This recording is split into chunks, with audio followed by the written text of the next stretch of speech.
বিএনপির কেন্দ্রীয় নেতা ও নাটোর সদর নলডাঙ্গা আসনে ধানের শীষের প্রার্থী অ্যাডভোকেট রুহুল কুদ্দুস তালুকদার দুলু বলেছেন, নাটোর নলডাঙ্গার মানুষ অতীতের মতো বিপুল ভোটে তার দলকে বিজয়ী করবে।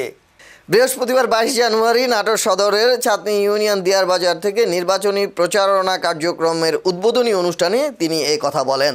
এ সময় অন্যান্যের মধ্যে উপস্থিত ছিলেন জেলা বিএনপির আহ্বায়ক রহিম নেওয়াজ, সদস্য কাজী শাহ আলম, শহীদুল্লাহ সোহেল, স্বেচ্ছাসেবক দলের সাবেক সাধারণ সম্পাদক রাসেল আহমেদ রনি, ওলামা দলের সাধারণ সম্পাদক শফিকুল ইসলাম, চাঁদনী ইউনিয়ন বিএনপির সাবেক সভাপতি জালাল উদ্দিন সহ স্থানীয় বিভিন্ন পর্যায়ের নেতৃবৃন্দ।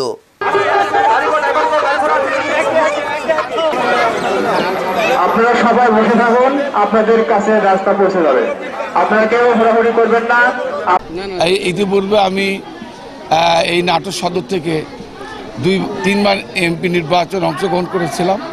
দীর্ঘ প্রায় 24 বছর পর আবারও আলহামদুলিল্লাহ আল্লাহ আমাকে জাতীয় সংসদ নির্বাচনে ধানের শীষ মার্কা প্রতীকে নির্বাচনে অংশগ্রহণ করার সুযোগ করে দিয়েছেন এবং আমি নাটোর সদর থানার চাঁদনী ইউনিয়নের 7টি দিয়ার থেকে আজকে নির্বাচন প্রচারণা শুরু করলাম।